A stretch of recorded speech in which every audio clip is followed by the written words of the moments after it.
Oil production is a lifeline and the primary source of revenue for the government of South Sudan, accounting for a significant portion of the country's GDP and government budget. The Sudan conflict that erupted had a negative impact and interrupted the smooth flow of crude oil to international market as well as economic downturn in the country. President Salva Kiir delegated his security advisor Tut Galwak, Ministers of Presidential Affairs Joseph Bangasi Bakasoro and of Petroleum Port Council to visit Red Sea Port and see where the crude oil of South Sudan is stored and sold to international market in order to look into the challenges and get first-hand information as well as engage the Sudanese government to seek possible alternative on addressing the security matters that hamper the production and transportation of crude oil.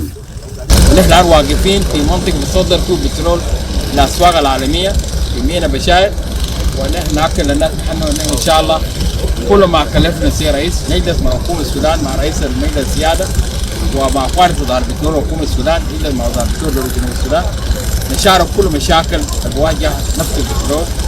نحن نفي ده صعب الشرف. نحن القضاء نبيب ده اتفاق دولي بين حكومة السودان وحكومة السودان تمر أراضي سودانية لحد ما يوصل في منطقة بحر الأحمر. ونحن ظروف الحرب موجود في السودان الآن يتأثر مباشرة بالبترول، ونحن نعالج قابل كل الأطراف لدينا سوى نبي بترول عشان احنا بترول ما يبقى الجنوب ما يبقى مصادف من كل جهة يزول بكل ماشي.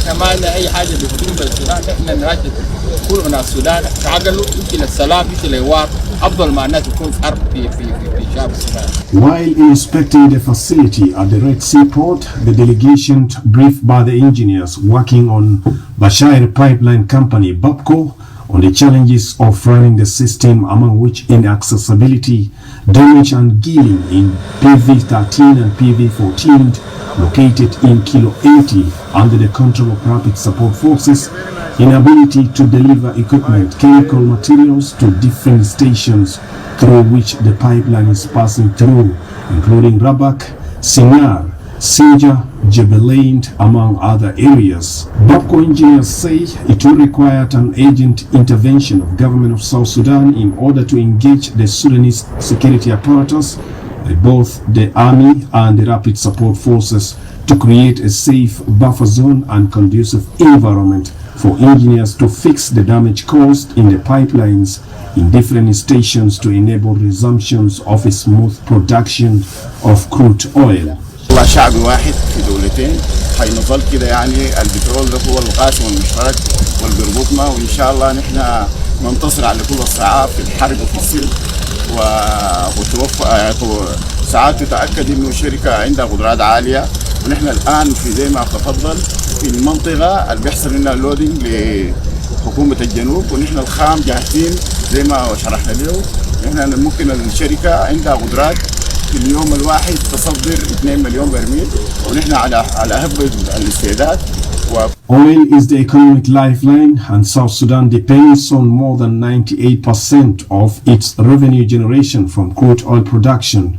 With the current political instability in Sudan, number of oil fields in Unity States and Upper Nile regions respectively are no longer operating, contributing to economic challenges in the country.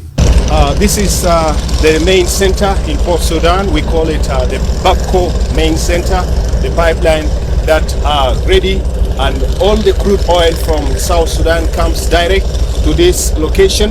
And as you could see behind me, these are some of the stations that are loaded from here to be sold to the international market. The government of Sudan and South Sudan, of course, are working closely to ensure that the petroleum or the crude oil flows smoothly and address some of the challenges that is hampering the flow of petroleum to the international market.